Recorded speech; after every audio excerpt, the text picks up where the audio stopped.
Right now, as you're watching this, your spirit could be dying, and you don't even know it. Not because of some demon, not because God abandoned you, but because of 5 simple habits you repeat every single day. King David almost lost everything because of habit number 3. Let me show you what's killing your joy, your peace, and your connection with God. The first destructive habit is complaining, and I'm not talking about venting when you've had a rough day. I'm talking about that constant low-level grumbling that becomes your default language. This job is terrible. My spouse doesn't understand me. Nobody appreciates what I do. The Israelites were professional complainers. In Numbers 11, they're standing in a desert eating supernatural bread that literally appears every morning, and they're complaining. We remember the fish we ate in Egypt, the cucumbers, the melons. Wait, you mean the fish you ate as slaves? While making bricks without straw? While watching your sons get thrown into the Nile? That Egypt? Complaining rewrites history and blinds you to what God is doing right now. It's spiritual poison that kills gratitude, and without gratitude, your spirit can't breathe. Philippians 2:14 doesn't say, complain less. It says, do everything without complaining. Everything. Habit number 2, comparison. Social media has turned this into an Olympic sport. You scroll for 5 minutes, and suddenly your life looks like a disaster. Their marriage, their ministry, their miracles all look better than yours. But here's what you don't see: the filters, the debt behind those vacations, the brokenness behind those smiles. Remember when Rachel saw her sister Leah having children?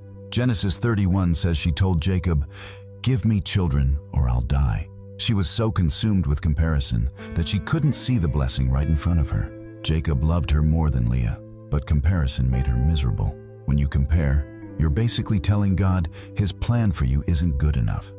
The third habit is worry, not concern, not being responsible, but that toxic, obsessive, can't sleep at night worry that plays every worst-case scenario on repeat in your mind. It's exhausting, and it accomplishes absolutely nothing. Jesus asked the ultimate question in Matthew 6:27. Can any one of you, by worrying, add a single hour to your life? The answer is no. Actually, worry probably subtracts hours from your life. It raises your blood pressure, steals your peace, and most importantly, it shows you don't really trust God. Ouch, right? But it's true. Worry is faith in the wrong thing. It's believing more in the problem than in God's ability to handle it. Look at Martha in Luke 10.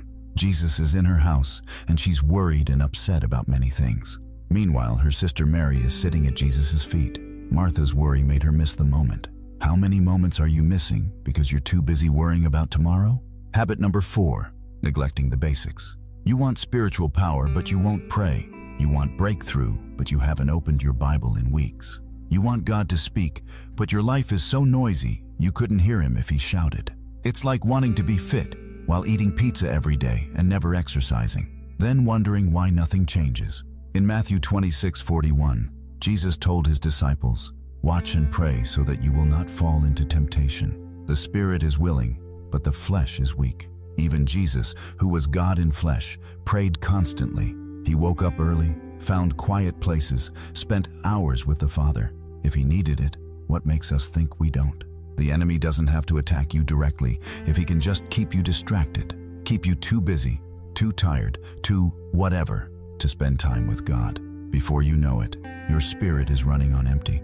And habit number 5, speaking death instead of life. Your words have power, real power. Proverbs 18:21 says, "The tongue has the power of life and death." Not influence, power. How do you talk about yourself? "I'm so stupid. I always mess everything up. Nothing ever works out for me. I'll probably fail." Congratulations. You just prophesied your own defeat. Your spirit hears everything your mouth says, and it believes it. Look at the 10 spies in Numbers 13. They saw the promised land and said, "We seemed like grasshoppers in our own eyes." Notice that? In our own eyes. The giants didn't call them grasshoppers. They called themselves that. And because of their words, an entire generation died in the wilderness. But Caleb and Joshua spoke differently. Same giants, same situation. But they said, "We can certainly do it." And guess who entered the promised land? The ones who spoke life. These 5 habits work together like a team designed to take you out. Complaining kills gratitude. Comparison kills contentment. Worry kills peace. Neglect kills power. And negative words kill your future. But here's the good news. You can break every single one of them today. So what do you do now? You start small. Pick one habit from this list. Just one. Maybe it's the complaining. Maybe it's the comparison trap. Whatever is screaming the loudest in your spirit right now, that's the one. And here's your battle plan. Replace it. Don't just stop complaining. Start practicing gratitude. 1 Thessalonians 5:18 says, "Give thanks in all circumstances." Not for all circumstances, but in them. Find one thing to thank God for every single day. Stop comparing yourself to others and start celebrating how far God has brought you. Remember where you were last year? You're not the same person. That's worth celebrating. Trade worry for worship. When anxiety creeps in, speak Psalm 23 out loud. "The Lord is my shepherd, I lack nothing."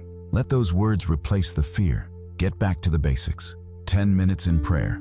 One chapter in the Bible. That's it. Don't try to become a prayer warrior overnight. Just show up consistently. God honors consistency over intensity. And watch your mouth. Start speaking life. Declare what God says about you, not what your feelings say. You are chosen. You are loved. You are equipped. You are not a grasshopper. Your spirit doesn't have to stay defeated. These habits tried to kill it, but greater is He that is in you than he that is in the world. 1 John 4:4 promises you that. You have resurrection power living inside you. The same power that raised Jesus from the dead is available to raise your spirit from whatever's been holding it down. If this video exposed something you needed to hear, drop a comment below and let me know which habit you're breaking first. And don't keep it to yourself. Share it with someone who's fighting the same fight.